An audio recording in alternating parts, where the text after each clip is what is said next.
Lesja, nuk beson fare që ndryshimet brenda Partisë Demokratike, rasti i zotit Noka, për shembull, nuk do të sjellë asnjë lloj ndryshimi, përveç se atakimeve dhe sulmeve që bën për lëvizjet që Saliani po prodhon për të bashkuar demokratët. Edhe pse her pas here, ai gjithmonë njihet si besnik i zotit Berisha, por në kuadër me demokratët ju thoni që nuk ka asnjë lloj merite. Pra asnjë tentative për të bashkuar, për të qëndruar pranë, për të justifikuar ndoshta edhe pozicionin që ka si deputet apo dhe sekretari i përgjithshëm mos gaboj. Shiko, roli i flamurit është roli i administratorit dhe pa diskutim është një post që ja ka falur autokrati Berisha. Flamur Noka nuk ka vota të demokratëve dhe absolutisht nuk është i zgjedhur i popullit. Më pyesësh mua, është i emëruar dhe është rroktari i Berishës. Për pjesën e Salianit, nuk është rasti i parë që ato atakojnë, jo vetëm Salianin, po këdo që thot vërtetën dhe këdo që ka një zë ndryshe, sepse ato duke vrarë çdo zë që është kundra, çdo zë që është ndryshe, ruajnë pushtetin e tyre. Por shkaktari kryesor i gjithë kësaj histori është pa diskutim Berisha, sepse Berisha sot po e trajton Partinë Demokratike si pronë private, dhe duke trajtuar Partinë Demokratike si pronë private, është shkaktari pse Partia Demokratike sot është në këtë rezultat, që është unë do ta bëj një analizë thjesht duke krahasuar si pronarin e një apartamenti. Është zoti Berisha pronari një apartamenti dhe ka 20 vite që nuk vendorte ky apartament. Faj nuk kanë as Qeraxhin që janë demokratët e thjesht, as administratori që është Flamur Noka. Kur pronari real i shtëpisë, që është zoti Berisha, nuk vendor tek apartamenti, ta rikonstruktoj apo t'i japi një tjetër ngjyrim shtëpisë, që t'jetë më i bukur dhe mos jetë aq e zymt. Edhe rasti aktual i Partisë Demokratike sot.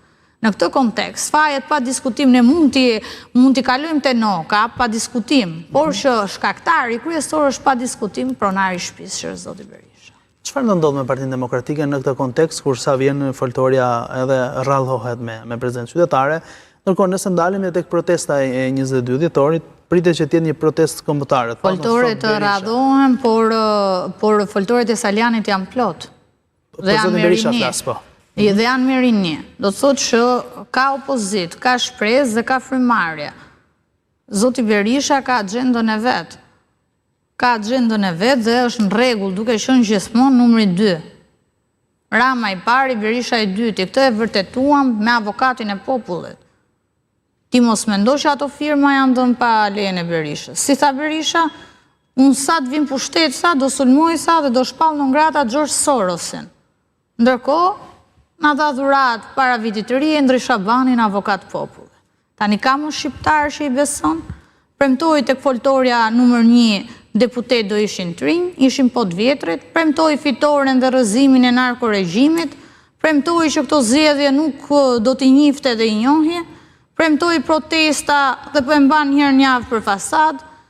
Tani duhet ta pranojmë që koha e tij politike ka mbaruar dhe kjo nuk ka të bëjë me Alesin apo me qëndrimin e saj personal. Unë shoh një tkurrje të Partisë Demokratike dhe shoh shpresë vetëm te rinia, shoh shpresë te gjenerata re, përgëzoj zotin Saliani se është i pari njeri në 30 ca vite që ka ndërmarrë një iniciativë të tillë. Dhe pa diskutim duhet përshëndetur dhe jo atakuar dhe sulmuar siç po ndodh në borrin e Partisë Demokratike. Se ndodh, i ka trembur lëviza Salianit, rrogtarët që ti thua dhe i quan po pa diskutim sepse rrogtarët janë pa aftë, rrogtarët i nxjerrësh sot nuk mbledhin dot as 10 vet.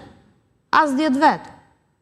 Sepse ato nuk kanë vota. Hiç 5 deputet që janë zgjedhurit e popullit, tjerët janë rrogtarët. Dhe ata nuk kanë fuqi, dhe ata i duhet leadershipi që t'i mbaj aty që t'i binden urdhrave. Ato nuk janë aty për ideal, të frymëzojnë, apo të rrëzojnë regjimin, se janë shumë larg kësaj gjëje.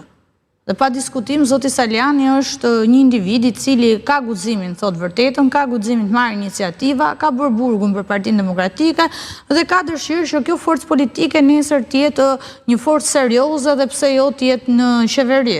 Ky është mesazhi që Saliani po jep. Saliani nuk po i sulmon. Këto po e sulmojnë Salianin. Sepse këto nuk duan absolutisht ndryshimet e Partia Demokratike. Këto nuk e duan të vërtetën dhe duan të vazhdojnë të jenë në gjumë, sepse kështu intereson. Ju do të jeni ndërkohë në takimin e nesër me të zotin Saliani? Po pa tjetër sepse Zoti Saliani përputhet me gjitha ato kauza që unë kam 10 muaj që i them në për studio, që është riformatimi i Partisë Demokratike, që është gjenerata e re